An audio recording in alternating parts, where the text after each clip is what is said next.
Hello everybody, Marcus Godwyn here with the SHOOM VREMENY Noise of Time blog. So picking up from where we left off last time, as I said, the people of in the last years of the Russian Empire had really never ever had it so good, but due to Western propaganda, they believed that they were living far worse than people in such countries as Great Britain, France, Germany, the United States above all, back then, over 100 years ago, before the beginning of the First World War. It actually wasn't true. If you think I'm wrong, please understand that, as I've said many times before, everything we think we know about the Russian Empire, and especially the end of it and the reign of Nicholas II, is a whopping massive lie, and pretty much all of it is a 100% truth inversion.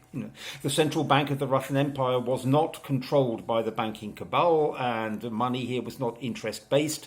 Therefore, there was abundance and spending power even for the relatively lowest kind of manual workers, and above all for peasants and so on and so forth. So where does this bring us today? Well, today we have a very similar situation. Young people here today watch exclusively Western content on internet instead of magazines and pamphlets and newspapers as they used to 110 years ago or so.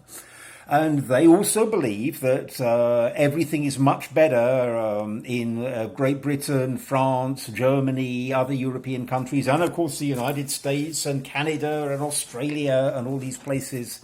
And when you talk to them, you really can't get through. I explained at great length that Russia is losing its youth to internet.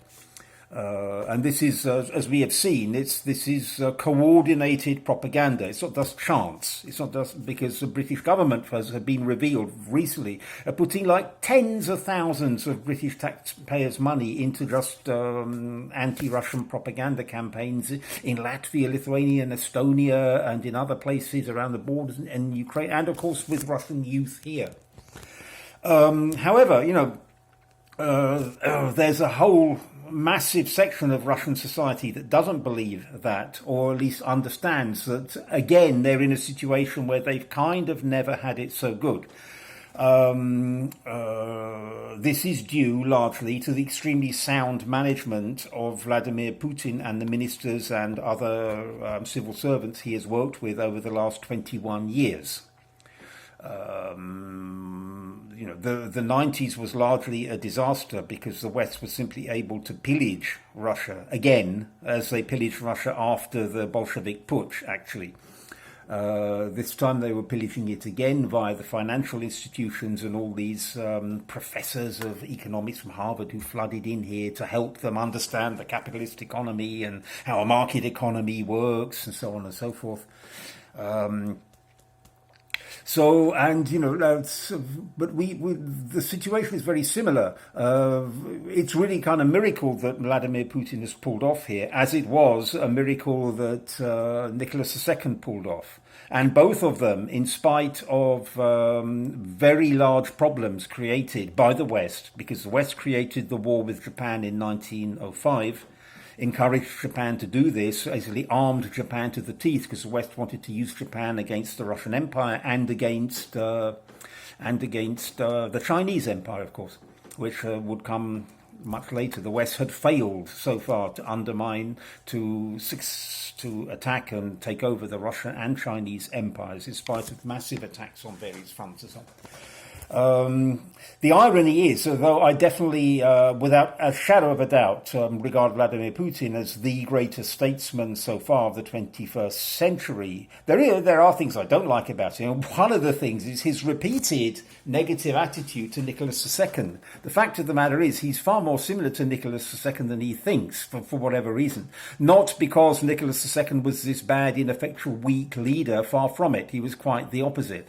It's just that the level of attack and it took 70 years basically for the West to build this up and to turn so many Russians against their own society. Don't get me wrong, there are Russians who are kind of born like that anyway, some of them, but it's always the same with the West. There's a few of them, and after a lot of money and trouble, 10 years, 20, 30 years later, there's a whole lot more of them and a whole kind of industry surrounding this and literature and so on and so forth.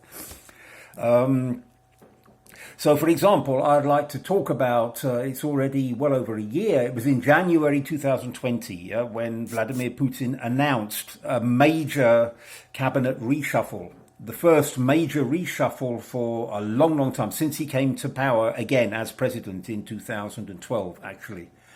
And I could see a kind of panic spreading among all what I call kind of normal patriotic Russians, i.e. Russians who to one extent or another like him or appreciate what he's done for their country. And this panic kind of meant this was the first time there was real change. And he was bringing people into positions like Prime Minister and so on, who had been working into, but out of the public eye, really. A lot of them were not very well known, even to the Russian public, let alone the foreign public. And I could just see this kind of general panic spreading further and further, the realization that there were only a couple of years left before Putin would have to, by the constitution, step down. And the people who are worrying about this are the people who understand at what point Putin has proved an absolute virtuoso at fighting off all the West's various attacks and, above all, avoiding getting Russia dragged into any kind of serious war, which the West has been trying to do for a long time. This is why the West are now so obsessed with overthrowing him personally by one means or another. And it seems they've decided that fermenting colour revolutions within Russia is the best way to go. As I say, this panic was absolutely palpable, and for days and days after, the discussion was just going on and on in all sorts of fields among my Russian friends, acquaintances, people who I read, people whose blogs and articles and TV appearances I read, and so on and so forth. So, whether this was planned or not, I don't know, and I don't think it's particularly bad whether it was planned or not.